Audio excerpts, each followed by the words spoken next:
I'd ask the gentlelady from Houston, Texas, Representative Sheila Jackson-Lee, to take the mic. Let me thank the manager of this hour, Mr. Payne, and all of my colleagues, and my chairman, who has just spoken and set the tone very eloquently and with deep conviction, having served on the Supreme Court for the state of North Carolina. Mr. Butterfield understands the issues of justice, and I applaud him for taking this cause up as well. To the gentlelady from New Jersey, gentleman from Louisiana, let me thank them as well for the words that they will say. And let me also say that this is a team, that we will work as a team in the respective committees that we're on to be able to bring this issue to a productive solution. I've always said, as a member of this Judiciary Committee for a number of years now, serving on the Crime Subcommittee, that we must breathe life into change. And as legislators, we must come to a point where we bring legislation for final signature by the President of the United States of America. So I thank Mr. Payne for giving us this opportunity. Let me rush quickly through my remarks because one could be here for a very long time. But as I do so, let me take note that this is the 150th year commemoration of the 13th Amendment, and it is also, that is the freeing of individuals from slavery. It is the 150th year also of the commemoration of Juneteenth. And that is, of course, a regional holiday that the nation celebrates, which is the acknowledgement that the slaves were free pursuant to the Emancipation Proclamation issued in 1863. Texans who will celebrate this on June 9th and many others, as I know that Texans and others travel throughout the nation, Juneteenth. And I say that because it is a question of freedom. And when we have the ability, Mr. Payne, to save lives, that is a question of freedom. And I want to thank the New York Times for writing about this research, and I want to hold this up. Rise in suicide by black children surprises the researchers. Researchers did not come predisposed, but they got this answer, and the opening sentence says the suicide rate among black children has nearly doubled since the early 1990s. They did not expect this to come forward, but it contributes to the story in the New York Times. About 1.5 million men are missing. In New York, almost 120,000 black men between ages 25 and 54 missing from everyday life. Chicago, 45,000, and more than 30,000 are missing in Philadelphia. Across the South, from North Charleston, South Carolina, Georgia, Alabama, Mississippi, and up into Ferguson, hundreds of thousands more are missing. African-American men have long been likely to be locked up, more likely to die young. In a city with at least 10,000 black residents that has the single largest population of missing men, Ferguson, Missouri, where a fatal police shooting catapulted this question to the national attention. Incarceration and early deaths are overwhelming. Of the 1.5 million missing men from 25 to 54, demographers call the prime age years, higher imprisonment rates account for almost 600,000. Let me say that again, higher imprisonment rates account for 600,000. Almost 1 in 12 black men in this age group are behind bars, compared with 1 in 60 non-black men in the same age group. Whenever we talk about the shootings in South Carolina, Ohio, Ferguson, I hear people saying, what about black-on-black crime? As if we as African Americans run away from facts. We do not. But we recognize that the fight to preserve lives in the African American community are societal and holistic.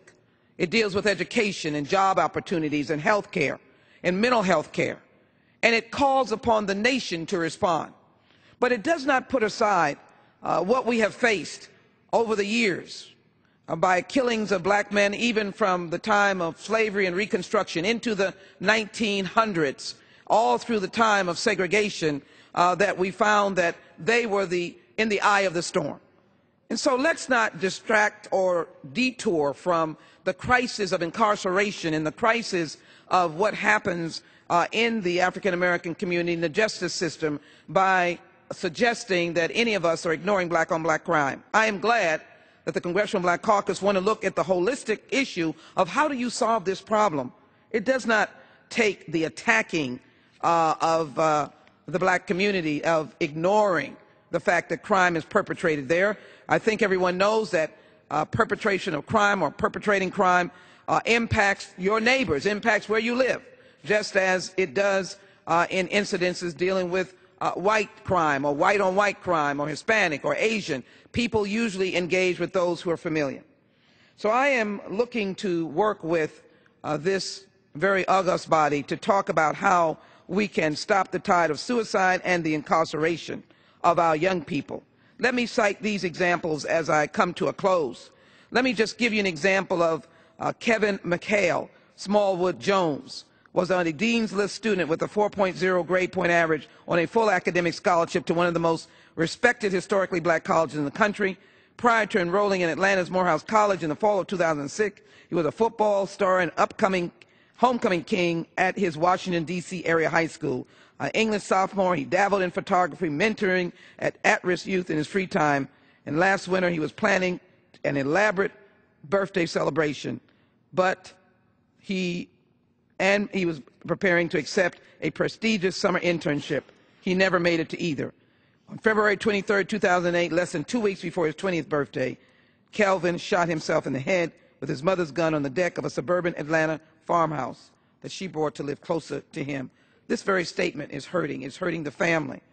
But it means that we must collectively come together to address the question of the pain, of the disparate treatment in education, and to get to the source of Mr. Smallwood Jones' pain so that we can, in fact, find a solution.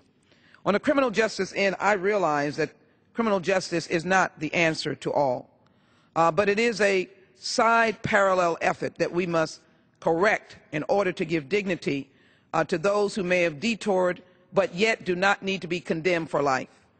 I intend to introduce a number of legislative initiatives besides those who are ongoing as we are discussing the mandatory minimums to focus on the criminal justice side of dealing with juveniles. An effective speedy trial, bail reform, and solitary confinement safeguards for Juvenile Act. Most people don't. These young men are incarcerated. Rather than giving them an opportunity, rather than promoting the Promise Act of our colleague Mr. Scott and giving alternatives to incarceration, but more importantly to people's lives, we throw them in jail. And many of us know the tragic story of the 16-year-old that was in solitary confinement for 3 years, was ultimately released and committed suicide. So we look forward to our colleagues joining in this legislation, the Effective Speedy Trial, Bail Reform, and Solitary Confinement Safeguards for Juveniles Act of 2015, to alter the holding of juveniles, that they come out whole and ready to be rehabilitated and to be welcomed into society. The Nonviolent Offenders Act, which will diminish the amount of time that African American men serve in a federal prison system that does not have parole. And then we want to introduce the RAISE Act to establish a better path for Young Offenders Act to ensure that there is a way for judges, even though juveniles are treated differently, to give an alternative assessment in giving them or sentencing them when they run afoul of the law. And mind you, that they are in juvenile courts for status offenses, for truancy and others. This young man was incarcerated for taking a knapsack, and he insisted he did not take it. That is why he was still there. He did not take it, but he couldn't get to trial. How horrible a life, 3 years of solitary confinement.